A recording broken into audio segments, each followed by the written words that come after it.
जय श्रीमन नारायण, जय सिया राम, हर हर महादेव। आज हम आपको बताने जा रहे हैं विवाह के मुख्य अंग क्या क्या होते हैं। विवाह के मुख्य अंग, विवाह में 4 कार्य मुख्य रूप से करने चाहिए। सबसे पहला होता है वर पूजन, द्वितीय कार्य होता है कन्यादान, और तीसरा कार्य होता है लाजा होम सहित भावरे, फेरे जो होते हैं, और चौथा कार्य होता है सप्तपदी। इनके वैज्ञानिक रहस्यों को यहाँ हम आपको आज संक्षेप में बताने जा रहे हैं, क्योंकि विधान बहुत विस्तृत है। कभी हम आपको बताएंगे, विस्तृत विधान भी बताएंगे बड़े रूप से। आज आप पूरा वीडियो अवश्य देखें, जिससे कि आपको पता लगे कि विवाह में कौन कौन कार्य अवश्य होने चाहिए, वर पूजन कैसे करना चाहिए, और कन्यादान कैसे करना चाहिए, लाजा होम कैसे करना चाहिए, भावनें कितनी पढ़नी चाहिए, फेरे कितने होने चाहिए, सप्तपदी क्या होती है। इन सब के विषय में आज हम आपको बताने जा रहे हैं संक्षेप में। हमारे चैनल से यदि आप ना जुड़े हों तो सबसे पहले हमारे चैनल से जुड़ जाइए, जिससे कि आपको शास्त्र सम्मत बात पता लग सके कि क्या करना चाहिए, हमारे शास्त्रों में क्या क्या बताया गया है। पूरा वीडियो अवश्य देखिएगा, तभी आपको समझ में आएगी सारी बात। सबसे पहला अंग है विवाह का वर पूजन। किसी को कोई वस्तु जब दान की जाती है, तब उसका पूजन सम्मान करके दिए जाने पर ही सात्विक दान कहलाता है। अतः कन्यादान जैसे अनुपम दान को परम सात्विक दान बनाने के लिए कन्या के पिता द्वारा वर का पूजन करना ही चाहिए। कन्या के पिता द्वारा वर का पूजन करना चाहिए। दान जितने श्रेष्ठ भाव से दिया जाता है, उतना ही अधिक सात्विक होता है। अतः वर का पूजन श्री विष्णु भाव से करने का विधान किया गया है शास्त्रों में। तो भगवान नारायण का रूप मानकर वर का पूजन करना चाहिए कन्या के पिता को, और सदैव उसको विष्णु मानना चाहिए, सदैव दामाद का सम्मान करना चाहिए। अब दूसरी बात आती है विवाह के अंगों में कन्यादान। पिता एक संघ में दूर्वा, अक्षत, पुष्प और जल डालकर कन्यादान का संकल्प करता है। दोनों पक्षों के कुल गुरु जन समुदाय के बीच में उच्च स्वर से 3 पीढ़ियों तक के पूर्वजों का गोत्र, प्रवर, शाखा सहित नाम उच्चारण करते हैं, जिससे परंपरा पूर्वक वंश विशुद्धि का ज्ञान सबको हो जाता है कि वर के परबाबा का क्या नाम है, वर के बाबा का क्या नाम है, वर के पिता का क्या नाम है, कन्या के परबाबा बाबा पिता कौन है, इनका क्या गोत्र है, सब पता लग जाता है। साखोचार के बाद पिता कन्या का हाथ वर के हाथ में अर्पण करता हुआ शंख का जल उस पर डालता है। शंख पवित्रता का प्रतीक है। जल बिखरे कणों को जोड़ देता है, जल बिखरे कणों को जोड़ देता है। अक्षत क्षति रहित संबंध को सूचित करते हैं। गांठ से विस्तार को प्राप्त होने वाली दूर्वा वंश विस्तार की द्योतक है, एवं खिला हुआ पुष्प प्रसन्नता का चिन्ह है।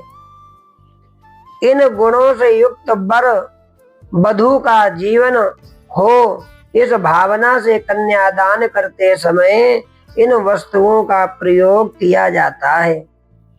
वर में श्री विष्णु और कन्या में लक्ष्मी की भावना करने से विष्णु पूजा का फल प्राप्त होता है, और एक कन्यादान 1 लाख गौदान के बराबर होता है।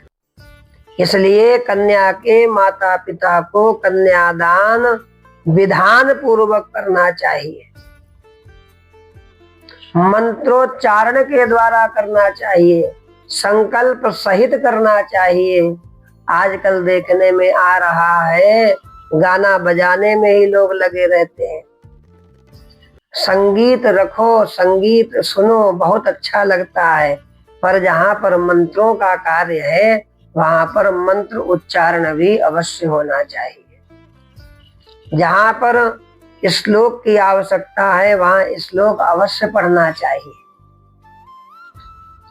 इस प्रकार कन्यादान विधान पूर्वक करना चाहिए और संकल्प पूर्वक कन्यादान वर को प्रदान करना चाहिए।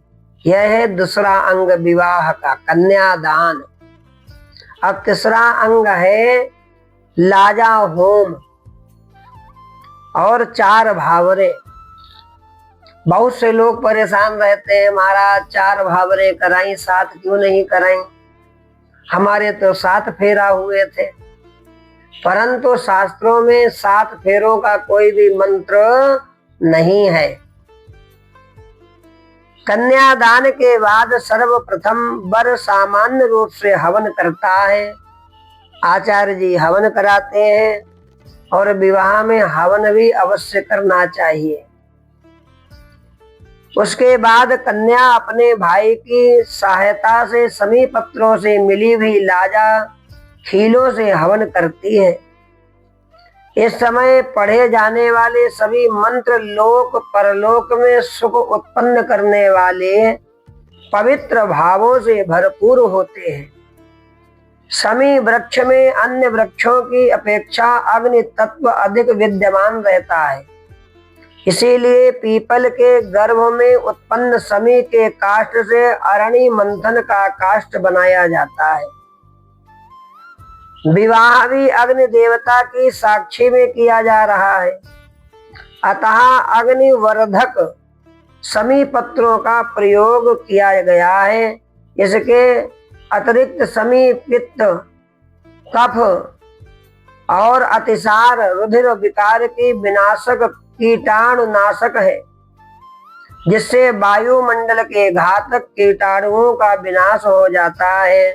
लाजा का निर्माण धान से होता है। लाजा का निर्माण धान से होता है। गृहस्थी का जीवन तभी सुखमय जीवन होता है जब धन धान्य से पूर्ण हो। हवन विज्ञान के अनुसार अग्नि में डाला धान अनंत गुना होकर प्राणी को प्राप्त होता है, इसलिए लाजा का होम किया जाता है। लाजा होम सहित 4 भावरे कराई जाती है। लाजा होम सहित 4 भावरे कराई जाती हैं। उनमें से 3 भावरों में वधू को आगे रखा जाता है। 3 फेरों में कन्या आगे रहती है और वर पीछे रहता है। इसका भाव यह है कि अर्थ धर्म और काम, अर्थ धर्म और काम, इन 3 पुरुषार्थों की प्राप्ति में स्त्री की प्रधानता होती है। सुयोग्य स्त्री थोड़ी संपत्ति से भी इस प्रकार घर का कारोबार कर लेती है, जिससे मनुष्य को अर्थ का संकट नहीं होता। श्रद्धा प्रधान होने से स्त्री द्वारा ही मुख्य रूप से धर्म संपादन किया जाता है। माता ही धर्म में आगे रहती हैं, माता बहनें। काम अर्थात भोग प्राप्ति का स्त्री मुख्य साधन है, इसमें तो किसी का विवाद ही नहीं। मोक्ष रूप चतुर्थ पुरुषार्थ विचार साध्य होने के कारण चौथी भावर अर्थात फेरे में विचार प्रधान पुरुष आगे रहता है। 3 फेरों में कन्या आगे और चौथे फेरे में वर आगे रहता है। ये 4 भावरें केवल होती हैं और इन्हीं के मंत्र हैं सब शास्त्रों में। विवाह पद्धति में कहीं भी आपको विवाह पद्धति में 7 फेरों के मंत्र प्राप्त नहीं होंगे। इसलिए 4 ही फेरे कराने चाहिए, 4 ही फेरे करने चाहिए। और चौथी बात आती है विवाह के अंगों में सप्तपदी। ये सप्तपदी क्या होती है? सप्तपदी का अर्थ है 7 कदम साथ साथ चलना। 7 कदम साथ साथ चलना। वर वधू के साथ 7 पद साथ साथ चलता है।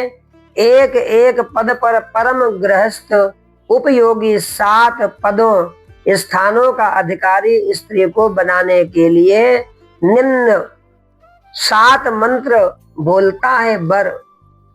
सबसे पहला है एक मिषे विष्णुत्वानयतु। दूसरा है द्वे ऊर्जे विष्णुत्वानयतु। तीसरा है त्रीण रायस पोखाय विष्णुत्वानयतु।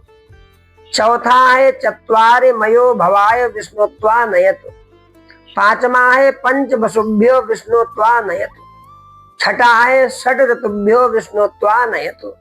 सातवा है सखे सप्तपदा भव सा मां मनुव्रता भव विष्णुत्वानयतु।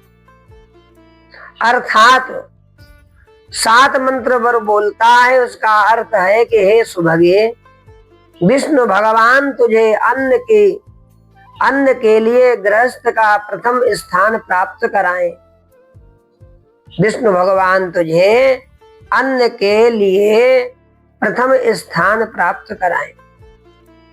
दूसरे का अर्थ है कि हे सुभगे, विष्णु भगवान तुझे बल प्राप्त के लिए गृहस्थ के दूसरे स्थान को प्राप्त कराएं। तीसरा है विष्णु भगवान धन के लिए तीसरे स्थान को प्राप्त कराएं। चौथा, विष्णु भगवान तुझे सांसारिक सुख की प्राप्ति के लिए चौथा स्थान प्राप्त कराएं। पांचवा है विष्णु भगवान पशुओं की रक्षा के लिए 5वें स्थान की प्राप्ति तुझे कराएं। छठा भाव है छयों ऋतुओं के अनुकूल आहार विहार की प्राप्ति विष्णु भगवान तुझे कराएं। 7वां अर्थ है कि हे सखे, अब तुम सखित्व की प्राप्ति के लिए 7वां पद बढ़ाओ। तुम सर्वदा मेरे अनुकूल रहो। विष्णु भगवान तुम्हें मित्र रूप इस 7वें स्थान की प्राप्ति कराएं। ये 7 मंत्रों का अर्थ है। इन 7 मंत्रों के द्वारा कन्या को वर को 7 कदम साथ साथ चलना चाहिए। इसी को कहते हैं सप्तपदी। अब आजकल इसी को लोग कहने लगे 7 फेरा 7 फेरा, परंतु 4 भावरें होती हैं शास्त्र में और सप्तपदी होती है 7 कदम साथ साथ चलना। इसको कहते हैं सप्तपदी। इन 7 मंत्रों में अन्न, बल, धन, सांसारिक संभोग, सुख, गाय आदि पशु, ऋतु के अनुकूल आहार विहार तथा मित्रता की प्राप्ति स्त्री को हो, ऐसी प्रार्थना श्री विष्णु भगवान से पति करता है। कहना ना होगा कि ये 7 पदार्थ सुखमय गृहस्थ जीवन बिताने के लिए परम आवश्यक हैं। 7वें मंत्र में मित्रता की याचना विशेष ध्यान देने योग्य है, क्योंकि सब कुछ हो परंतु मित्रता अर्थात परस्पर प्रेम ना हो तो सब कुछ व्यर्थ हो जाता है। और जिस प्रकार प्रेम की आवश्यकता है पति पत्नी में, इसी प्रकार सत्यता की भी आवश्यकता परम आवश्यक है पति पत्नी में। जो लोग ऐसा मानते हैं कि प्राचीन ऋषियों ने स्त्री को दासी बनाकर रखा है, उन्हें सखे इस पद पर ध्यान देना चाहिए। अब बात आती है ध्रुव दर्शन। ध्रुव का दर्शन करना चाहिए सप्तपदी के बाद में। सप्तपदी के बाद वर वधू की मांग में सौभाग्य सूचक सिंदूर भरता है। उपस्थित गुरुजन भी सौभाग्य का आशीर्वाद देते हैं। इसके बाद वर वधू का प्रेम ध्रुव तारा की तरह सदा ध्रुव रहे, अर्थात स्थिर रहे प्रेम। इस भाव से दोनों को ध्रुव तारा का दर्शन कराया जाता है उत्तर दिशा में। अब बात आती है धान्य वर्षण की। विवाह की अंतिम क्रिया धान्य वर्षण है। सुखमय जीवन के लिए घर धन धान्य परिपूर्ण हो, यह अति आवश्यक है। इसी भाव को प्रकट करने के लिए अंत में तथा बीच बीच में भी अनेक बार धान का प्रयोग किया जाता है। कन्या जो है अपने गोद में, सूप में अथवा किसी भी पात्र में धान रखती है और अपने दोनों हाथों से अपने परिवार को धान जो है वह देती है, वर्षा करती है। इसी प्रकार हमारा मैका धन धान्य से पूर्ण रहे, भरा रहे, आशीर्वाद देकर कन्या जाती है। और एक विशेष ध्यान रखना चाहिए, जितना हो सके यदि संभव हो, वर की माँ को वहां कन्या उसमें नहीं बैठना चाहिए अपने लड़के के विवाह में। जो आजकल देखने में आ रहा है यह गलत है। घर की माताओं को, वर पक्ष की, उनको घर में रहना चाहिए और अपने घर के कुल देवता और पितरों को मनाना चाहिए कि जो आने वाली वधू है, बहू है, वह हमारे घर में आएगी, उसकी तैयारी करना चाहिए। और आजकल देखने में आ रहा है वर की माँ भी मंडप में बैठी रहती है। कन्यादान उनको और सिंदूर दान आदि बिल्कुल नहीं देखना चाहिए। और घर में अपने देवी देवताओं को मनाओ, अपने पितरों को मनाओ कि बारात गई है, बढ़िया से वापस आवे निर्विघ्न। और घर में भगवान बंद करके माताएं जो हैं वहां बारात में जाती हैं, यह बिल्कुल गलत है। घर में भी आपने आवाहन किया है भगवान का, घर में देवी देवता पुरखों को बुलाया है, पितरों का आवाहन किया, तो आप बताइए उनको ताला बंद करके चले जाते हैं। तो इस बात पर विशेष ध्यान देना है सबको। और ये विवाह के 4 अंग आज हमने आपको बताए हैं, ये सब हमने आपको संक्षेप में बताया है। और विवाह में 4 फेरे ही होते हैं, 4 फेरों के ही मंत्र होते हैं, 7 फेरे नहीं होते हैं। और सप्तपदी 4 अंग विवाह के मुख्य रूप से हैं। सबसे पहला है वर पूजन, दूसरा है कन्यादान, तीसरा है लाजा होम सहित 4 भावरे, और चौथा अंग है विवाह का सप्तपदी। ये 4 अंग अवश्य होने चाहिए। आप लोग पूरा वीडियो अवश्य देखिए और वीडियो को अधिक से अधिक जो है भेजिए अपने भाई बंधुओं को, जिनको पता लग सके क्या क्या होता है विवाह संस्कार में। और विवाह संस्कार है और नशा करके विवाह संस्कार में बिल्कुल भी नहीं जाना चाहिए, ना वहां नशा करना चाहिए, ना मंडप में ऐसे सज्जन पुरुषों को बैठना चाहिए। नहीं तो सब नशे वाले जब आशीर्वाद देंगे तो आपके यहाँ पौत्र का जन्म कैसा होगा, वह भी नशा करेगा। पौत्री जन्म लेगी वो भी नशा करेगी। जब नशेड़ी आशीर्वाद देंगे तो क्या होगा। तो इसलिए बहुत सावधान रहिए, नशा से दूर रहिए, नशा मुक्त रहिए। और विवाह को संस्कार है वह, इस प्रकार करिए। विवाह संस्कार में हम लोग बैठे हैं, बच्चों को आशीर्वाद देना है, देवताओं का आवाहन किया जाएगा। इन सब बातों का विशेष ध्यान रखना चाहिए। जय श्री कृष्ण, राधे राधे। एक बात और, ब्राह्मणों को और जितने भी वहाँ सेवक गण होते हैं उनको भी खूब बढ़िया से दक्षिणा देनी चाहिए, जिससे कि ब्राह्मण देवता खूब प्रसन्न होकर जाएं, खूब आपके बच्चों को आशीर्वाद देकर जाएं। कितना खर्चा होता है, इसलिए ब्राह्मणों को खूब प्रसन्न करके वस्त्र, अन्न, मिष्ठान आदि सब बांटो ब्राह्मणों को। और जो भी नाव पर जा हो उनको भी खूब प्रसन्न करके ही भेजना चाहिए। और अपने शादी विवाह में जो भी लोग आए हैं उन सबको भी कभी खाली हाथ नहीं भेजना चाहिए। कुछ ना कुछ मिठाई, वस्त्र आदि उनको अवश्य भेंट करने चाहिए, तभी तो आशीर्वाद मिलेगा बच्चों को।